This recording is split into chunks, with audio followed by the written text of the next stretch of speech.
मित्रांनो नमस्कार। 80च्या दशकामध्ये विजय नावाचा एक चित्रपट आलेला।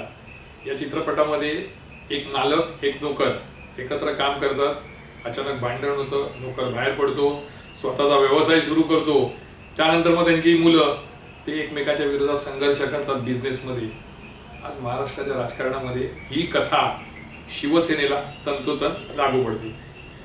2021च्या आसपास 22च्या आसपास म्हणा, देवेंद्र फडणवीस आणि भाजप यांनी शिवसेनेचे दोन तुकडे केले। आता तिसरा तुकडाही कधी होईल सांगता येत नाही, पण दोन तुकडे केले।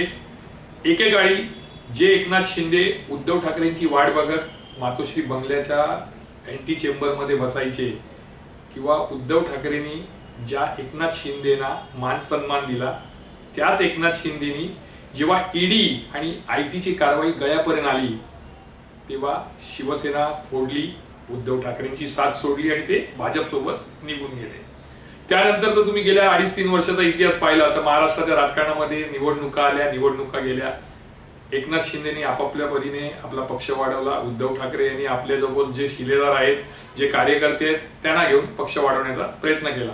पण हे करताना दोघांमधला संघर्ष कायम दिसला।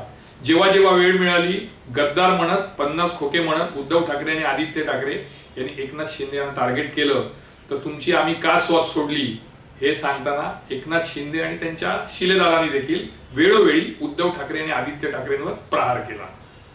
आता प्रश्न शेवटी हा येतो की याच्या पुढे आता नेमकं काय होणार, कारण सुप्रीम कोर्ट आहे, सुप्रीम कोर्टात कधी निकाल लागेल तेव्हा लागेल। उद्धव ठाकरेंना त्याच्याशी घेणं देणं नाहीये, ते आपला पक्ष चालवत आहेत। उद्या सुप्रीम कोर्ट काही निकाल दिला तरी त्यांच्याकडे मशाल आहे। पण प्रश्न असा येतो की जर सुप्रीम कोर्टाने एकनाथ शिंदेच्या विरोधात निकाल दिला तर काय होणार, तर त्याची देखील सोय आता एकनाथ शिंदेनी करून ठेवलेली आहे। ते आपल्या परीने पक्ष वाढवण्याचा प्रयत्न करतायत, काही छोटे छोटे पक्ष आपल्या पक्षामध्ये विलीन करण्याचा प्रयत्न करतायत। काही पक्षातील चांगली जी लोक आहेत ग्रामीण भागामध्ये खास करून त्यांना फोडून, त्यांना काही पदं देऊन, त्यांना काही मानधन म्हणा किंवा पैसे देऊन आपल्याकडे वळवण्याचा प्रयत्न हे शिंदे करतायत। कारण त्यांना माहिती आहे की उद्या जर ते बाद झाले तर त्यांना काही शिक्षा होणार नाही सुप्रीम कोर्टात। सुप्रीम कोर्ट काय करणार, एक तर ते चिन्ह आणि पक्ष उद्धव ठाकरेंना देऊन टाकतील किंवा ते गोठवून टाकतील। त्यामुळे उद्या जरी हे दोनपैकी कोणतीही घटना घडली तरी मग एकनाथ शिंदे एखादा नवा पक्ष काढतील आणि शिलेदार आहेच त्यांच्यासोबत, ते त्यांच्यासोबत राहतील। पण आता शेवटी मी मगाशी म्हटल्याप्रमाणे दोन शत्रू, दोन पक्ष, दोन म्हणजे शिवसेना हे दोन पक्ष तुकडे झालेले। दोन शत्रू कोण, उद्धव ठाकरे आणि एकनाथ शिंदे एकमेकाच्या विरोधात उभे ठाकले आणि कायम उभे टाकणार। म्हणजे असं म्हणतात की राजकारणामध्ये कोणी कोणाचा मित्र नसतो, शत्रू नसतो, पण ज्या पद्धतीने एकनाथ शिंदे यांनी उद्धव ठाकरे, आदित्य ठाकरे आणि मातोश्रीला टार्गेट केलं, ज्या पद्धतीने शिवसेना फोडली, ज्या पद्धतीने दगाफटका केला, ते पाहता आज तरी वाटत नाही की उद्धव ठाकरे पुन्हा कधी एकनाथ शिंदेसोबत येतील किंवा एकनाथ शिंदे देखील धाडस करतील उद्धव ठाकरेंसोबत जाण्यावरून। त्यामुळे हे जे दुश्मन आहेत हे दुश्मन कायम राहणार। मात्र आता येणाऱ्या काळामध्ये त्यांचे युवराज एकमेकाला भिडताना मुंबई ठाण्यात दिसणार आहे, कारण दोघांची ताकद ही मुंबई आणि ठाण्यात आहे। एकनाथ शिंदेनी आधीपासूनच मुंबईची संपूर्ण जबाबदारी ही कोणाला दिली तर ती डॉक्टर श्रीकांत शिंदे यांच्याकडे दिली आहे।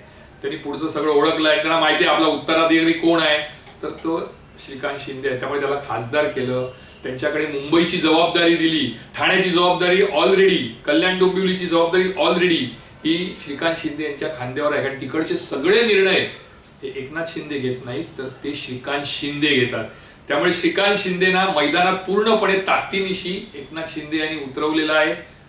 कोणाला फोडायचं, कोणाला पक्षात घ्यायचं, कोणाला पद द्यायचं, या सर्व ज्या गोष्टी आहेत त्याचे निर्णय कोण घेत असतील तर श्रीकांत शिंदे हे युवराज।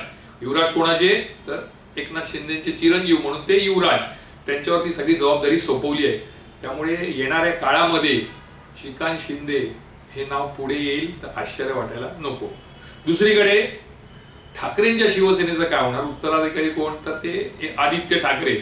वास्तविक जेव्हा मुख्यमंत्री उद्धव ठाकरे झाले तेव्हाच त्यांनी आदित्य ठाकरे यांच्याकडे पक्षाची धुरा सोपवायला पाहिजे होती, पण त्यांनी तसं केलं नाही। त्यांनी काय केलं, आदित्य ठाकरेंना मंत्री केलं। त्यामुळे आदित्य ठाकरे हे संपूर्ण दिवस एक तर मंत्रालयात अडकून पडले की आपल्या निकटवर्तीयांमध्ये। त्यामुळे पक्ष वाढवण्याची जी संधी त्यांना होती ती त्यांनी गमावली म्हणा, किंवा उद्धव ठाकरे यांनी ती संधी आदित्यला दिली नाही। त्यावेळी जर दिली असती तर काहीसं चित्र आज वेगळं असतं. शिवसेना जी आता आहे त्यापेक्षा अधिक पसरली असती या महाराष्ट्रामध्ये, पण अजूनही वेळ गेलेली नाही असं म्हणतात. तसं आता 19 जून 2026ला शिवसेनेचा वाढदिवस म्हणजे जन्मदिवस. असं म्हणतात की उद्धव ठाकरे या दिवशी आदित्य ठाकरे यांच्यावर एखादी मोठी जबाबदारी सोपवू शकतात. पूर्वीचा काळ ठीक होता. 2003ला जेव्हा उद्धव ठाकरे कार्यकारी अध्यक्ष झाले तेव्हा मैदानामध्ये नारायण राणे होते, राज ठाकरे होते, त्यामुळे त्यांना कोणीतरी कॉम्पिटिटर होते. पण आता तसं काही नाहीये. शिवसेनेमध्ये कोणाला अशी इच्छा नाही कार्यकारी अध्यक्ष व्हावं. जे आहेत निष्ठावान आहेत ते मातोश्रीसाठी, उद्धव ठाकरेंसाठी, बाळासाहेबांच्या प्रेमापोटी काम करतायत. पण असं म्हणतात की येणाऱ्या या 19 जूनला आदित्य ठाकरे यांना मैदानात उतरवतील उद्धव ठाकरे. त्यांच्यावर मुंबई, कल्याण डोंबिवली, ठाणे, नवी मुंबई, नाशिक याची जबाबदारी सोपवली जाईल.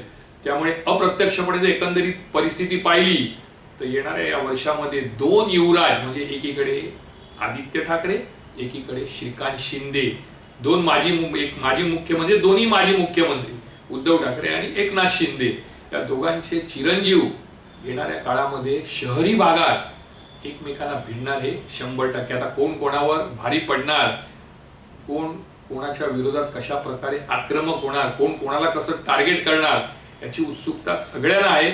मात्र इतकं निश्चित आहे की या वर्षापासून 2 युवराज मैदानात उतरणार आहेत, एकमेकांना भिडणार आहेत आणि त्यातूनच कोणती शिवसेना ही पुढे जाणार, कोणत्या शिवसेनेला चांगले दिवस येणार हे येणारा काळ ठरवणार.